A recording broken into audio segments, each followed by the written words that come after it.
আসসালামু আলাইকুম international news বাংলায় আপনাদের স্বাগতম। শুরুতে থাকছে শিরোনাম।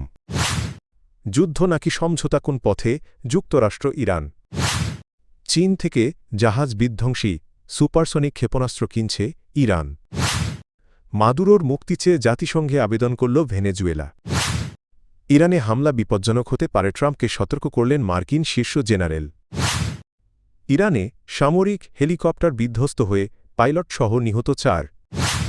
ইরানকে ঘিরে মধ্যপ্রাচ্যে যুক্তরাষ্ট্রের সামরিক উপস্থিতি উল্লেখযোগ্যভাবে বেড়েছে। বিশ্লেষকদের মতে 2003 সালে ইরাক আগ্রাসনের পর এই অঞ্চলে এটি সবচেয়ে বড় মার্কিন সামরিক সমাবেশ। ভূমধ্যসাগরে বিশ্বের বৃহত্তম রণতরী ইউএসএস জেরাল্ড আর ফর্ড মোতায়েন করা হয়েছে। পাশাপাশি আকাশ নজরদারির জন্য একাধিক ই-3 সেন্ট্রি সতর্কীকরণ বিমান পাঠিয়েছে যুক্তরাষ্ট্র। এ পরিস্থিতিতে প্রশ্ন উঠেছে, যুক্তরাষ্ট্র ও ইরান কি সরাসরি যুদ্ধের পথে এগোচ্ছে নাকি শেষ পর্যন্ত কূটনৈতিক সমঝোতায় পৌঁছাবে। মার্কিন প্রেসিডেন্ট ডোনাল্ড ট্রাম্প অতীতে দীর্ঘমেয়াদী যুদ্ধের বিরোধিতা করে আসছেন। বিশ্লেষকদের মতে ইরানের সঙ্গে পূর্ণমাত্রার যুদ্ধ শুরু হলে আন্তর্জাতিক বাজারে তেলের দাম ব্যারেল প্রতি $90 থেকে $200 পর্যন্ত পৌঁছাতে পারে। এতে যুক্তরাষ্ট্রের অভ্যন্তরীণ অর্থনীতিতে বড় ধরনের চাপ তৈরি হওয়ার আশঙ্কা রয়েছে। এদিকে ট্রাম্প সম্প্রতি ইরানকে 10 থেকে 15 দিনের মধ্যে একটি অর্থবহ চুক্তি করার সময়সীমা বেঁধে দিয়েছেন। চুক্তি না হলে খারাপ কিছু ঘটতে পারে, এমন সতর্কবার্তাও দেন তিনি। বিশ্লেষকদের মতে এ ধরনের বক্তব্য একদিকে ইরানের ওপর চাপ সৃষ্টি করলেও অন্যদিকে মার্কিন প্রশাসনকেও কৌশলগত চাপে ফেলেছে।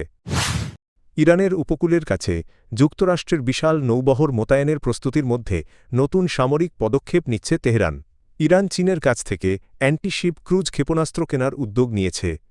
মঙ্গলবার বার্তা সংস্থা রয়টার্সের এক প্রতিবেদনে এ তথ্য জানানো হয়। প্রতিবেদন অনুযায়ী আলোচনার সঙ্গে সংশ্লিষ্ট 6টি সূত্র জানিয়েছে, চীনে নির্মিত CM-302 সুপারসনিক অ্যান্টিশিপ ক্ষেপণাস্ত্র কেনার চুক্তি প্রায় চূড়ান্ত পর্যায়ে রয়েছে। তবে ক্ষেপণাস্ত্র সরবরাহের নির্দিষ্ট সময় এখনও নির্ধারিত হয়নি। সূত্রগুলো জানায় প্রায় 290 কিলোমিটার পাল্লার এই ক্ষেপণাস্ত্র সমুদ্রপৃষ্ঠের খুব কাছ দিয়ে উচ্চগতিতে উড়ে জাহাজের প্রতিরক্ষা ব্যবস্থা ফাঁকি দিতে সক্ষম। এ বিষয়ে ইসরায়েলের think tank institute for national security স্টাডিজের জ্যেষ্ঠ গবেষক ও সাবেক গোয়েন্দা কর্মকর্তা ড্যানি ক্রিটরিনোভিক্স বলেন, ইরান যদি জাহাজে আঘাত হানার সুপারসনিক সক্ষমতা অর্জন করে তাহলে তা পুরো সামরিক পরিস্থিতির চিত্র পাল্টে দিতে পারে। তিনি বলেন, এ ধরনের ক্ষেপণাস্ত্র প্রতিহত করা অত্যন্ত কঠিন। ভেনেজুয়েলার প্রেসিডেন্ট নিকোলাস মাদুরোরও মুক্তি চেয়েছে দেশটির সরকার। এ বিষয়ে জাতিসংঘে আনুষ্ঠানিক আবেদন জানিয়েছে কারাকাস। ভেনেজুয়েলার অভিযোগ, চলতি বছরের জানুয়ারির শুরুতে মার্কিন বাহিনী প্রেসিডেন্ট মাদুরোকে অপহরণ করে যুক্তরাষ্ট্রে নিয়ে যায়। ঘটনাটিকে অবৈধ উল্লেখ করে তীব্র নিন্দা জানিয়েছে দেশটি। সোমবার জেনেভায় জাতিসংঘ মানবাধিকার কাউন্সিলের অধিবেশনে দেওয়া ভাষণে ভেনেজুয়েলার পররাষ্ট্রমন্ত্রী Ivan Gil Pinto president Maduro এবং তার স্ত্রী সিলিয়া ফ্লোরেসের অবিলম্বে মুক্তির দাবি জানান। বর্তমানে তারা নিউ ইয়র্কে বিচারাধীন অবস্থায় আটক রয়েছেন। এদিকে যুক্তরাষ্ট্রের আনা মাদক পাচার সংক্রান্ত অভিযোগ প্রত্যাখ্যান করে নিকোলাস মাদুরো নিজেকে যুদ্ধবন্দী হিসেবে উল্লেখ করেছেন। ইরানে সম্ভাব্য হামলার জন্য মার্কিন নৌবাহিনী প্রায় প্রস্তুত অবস্থানে রয়েছে। প্রেসিডেন্ট ডোনাল্ড ট্রাম্প এর নির্দেশ পেলেই আরব সাগর থেকে যুদ্ধবিমান ও ক্ষেপণাস্ত্র নিক্ষেপ করা হতে পারে। তবে এমন হামলা যুক্তরাষ্ট্রের জন্য সফলতা বয়ে আনবে না বলে সতর্ক করেছেন দেশটির শীর্ষ সামরিক কর্মকর্তা। মার্কিন সংবাদমাধ্যমের তথ্য অনুযায়ী জয়েন্ট চিফস অব স্টাফের chairman general Dan Caine president ট্রাম্পকে ইরানের বিরুদ্ধে সামরিক আগ্রাসনের বহুমুখী ঝুঁকি সম্পর্কে অবহিত করেছেন। তিনি সতর্ক করে বলেছেন, এ ধরনের হামলা যুক্তরাষ্ট্রকে একটি ব্যয়বহুল ও দীর্ঘমেয়াদী সংঘাতে জড়িয়ে ফেলতে পারে। সোমবার প্রকাশিত এক প্রতিবেদনে দ্য ওয়াশিংটন পোস্ট জানায়, হোয়াইট হাউস ও পেন্টাগনে গোলাবারুদ ও সামরিক সরঞ্জামের ঘাটতি, পাশাপাশি মিত্রদের পর্যাপ্ত সমর্থন না পাওয়া নিয়ে উদ্বেগ প্রকাশ করেছেন জেনারেল কেইন। এসব বিষয় মার্কিন সেনাদের জন্য বড় ধরনের ঝুঁকি তৈরি করতে পারে।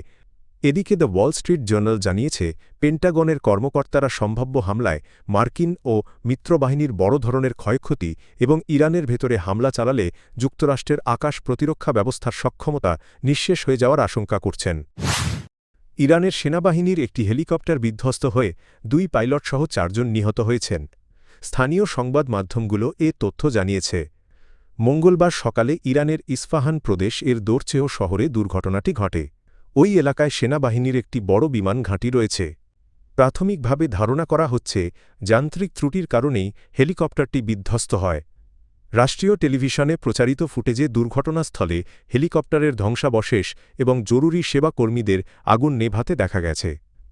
ইরান আর্মি এভিয়েশন ট্রেনিং সেন্টারের এক বিবৃতিতে নিহত 2 সেনা সদস্যের পরিচয় নিশ্চিত করা হয়েছে।